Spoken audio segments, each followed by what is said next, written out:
नमस्कार, बिहार उदय न्यूज़ के digital platform पर आपका स्वागत है। दोस्तों, बिहार में चुनावी साल है, बिहार विधानसभा का चुनाव होने वाला है। दोस्तों, आज हम बात करने वाले हैं महागठबंधन को लेकर। बिहार में मुख्य रूप से दो गठबंधन काम करती है, एक एनडीए गठबंधन और एक महागठबंधन। एनडीए के नेता नीतीश कुमार और महागठबंधन के नेता तेजस्वी यादव। और हम आज बात करने वाले हैं महागठबंधन को लेकर। और महागठबंधन में सीटों को लेकर माथापेची शुरू है, सिर फुटौल शुरू है। कांग्रेस ने भी बयान देना शुरू कर दिया है, साथ साथ कांग्रेस भी आंख दिखा रही है और तेजस्वी अपनी काम में मस्त है। देखिए, आप सभी को मालूम होगा कि बिहार का चुनाव होने वाला है और आज हम इस वीडियो के माध्यम से ये भी आपको बताएंगे कि सियासी गलियारों से, अंदर खाने से जो खबर निकल कर आ रही है उसके अनुसार क्या हो सकता है सीट बंटवारा का फॉर्मूला महागठबंधन में। इससे पहले हम सीट फार्मूला के बारे में बात करें, थोड़ा सा पीछे चलते हैं। 2020 के बिहार विधानसभा चुनाव में आप सभी को मालूम होगा कि 2020 के चुनाव में महागठबंधन चुनाव लड़ी और आरजेडी 144 सीटों पर चुनाव लड़ी और 75 सीटों पर उसको जीत नसीब हुई। कांग्रेस आपको 70 सीटों पर चुनाव लड़ी और साथ साथ कांग्रेस को 19 सीटों पर सफलता मिली। लेफ्ट की पार्टियां भी चुनाव लड़ी, 29 सीटें दे गई उनको और 19 सीटें लेफ्ट ने जीता।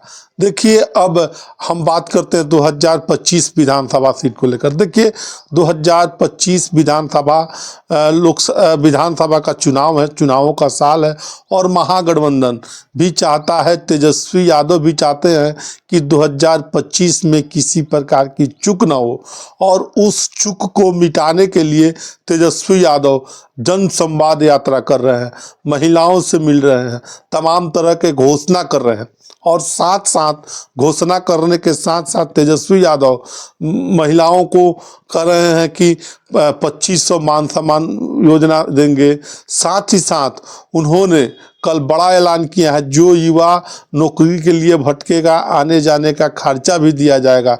कल युवा चौपाल में कहा है तेजस्वी यादव ने। देखिए, दूसरी तरफ 200 फ्री यूनिट देने की भी बात कर रहे हैं तेजस्वी यादव। दोस्तों, आपको बताते चले कि 2020 का आंकड़ा हमने बताया, उस समय अभी महागठबंधन में है मुकेश सहनी और मुकेश सहनी उस समय एनडीए गठबंधन में थे और 11 सीटों पर चुनाव लड़े थे और ये 4 सीट जीते थे, 4 विधायक उनके एमएलए बने थे। अब आपको बताते चले कि अब महागठबंधन में है आपको मुकेश सहनी। अब उनकी बारे में भी हम चर्चा करेंगे। देखिए, महागठबंधन में अब जो फार्मूला निकल कर आ रहा है, तेजस्वी यादव देख रहे हैं लगातार लोगों से मिल रहे हैं, बहुत कड़ी मेहनत कर रहे हैं। लोकसभा चुनाव के दौरान लगभग 250 के करीब में रैलियां की थी और उड़न खटोला उनका उड़ा था। देखिए, अब जो खबरें छन कर आ रही है उसके अनुसार महागठबंधन का जो सीट शेयरिंग फार्मूला, जो अंदर खाने से विस्फोटक खबर निकल कर आ रही है, उसके अनुसार देखिए 150 सीट पर फिर से आप देख लीजिए, सुन लीजिए, 150 सीट पर आरजेडी चुनाव लड़ेगी। देखिए, कांग्रेस की जहां तक बात है, कांग्रेस पिछली बार 70 सीटों पर चुनाव लड़ी थी, उसका सीट इस बार घट सकता है। हालांकि कांग्रेस के जो प्रभारी हैं, अध्यक्ष हैं अलवेरू, उन्होंने कहा है कि हम इस बार उससे कम सीटों पर चुनाव नहीं लड़ेंगे। कांग्रेस फ्रंट फुट पर बैटिंग करेगी, न कि बैक फुट पर। तो अब आपको बता दें कि कांग्रेस 70 सीटों पर चुनाव लड़ी थी और 19 पर चुनाव जीती थी। तो तेजस्वी यादव ने कहा था कि कांग्रेस ने महागठबंधन की सरकार नहीं बनने दिया, उस समय उन्होंने कहा था और इस बात की उन्हें कमी भी खली थी। अब तेजस्वी यादव इतनी सीटें कांग्रेस को न देकर, जो सियासी हलकों से खबर निकल कर आ रही है उसके अनुसार कांग्रेस को 40 से 50 सीटें दी जा सकती है। बड़ी खबर निकल कर आ रही है। देखिए, दूसरी तरफ हम बात करें मुकेश सहनी के, तो मुकेश सहनी 40 सीटों पर अड़े हुए हैं, 40 विधानसभा सीटों पर अड़े हुए हैं और जगह जगह कह भी कर रहे हैं कि डिप्टी सीएम हम बनेंगे।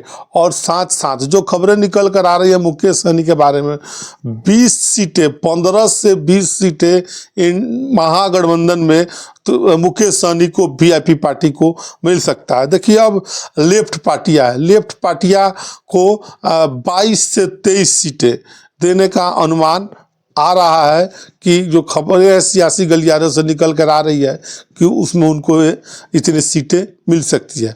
तो देखिए कांग्रेस और महागठबंधन में अन्य सहयोगी दल है और आरजेडी स्वाभाविक तौर पर बिहार में बड़ी पार्टी रहती है और आज से नहीं शुरू से ही आरजेडी बड़ी पार्टी रही है। देखिए अब जो अंदर खाने से खबर निकल कर आ रही है सीट बंटवारे पर महागठबंधन में भी सिर फुटबॉल चालू है, माथापेची शुरू है और साथ साथ आपस में कोऑर्डिनेशन की कमी भी दिख रही है।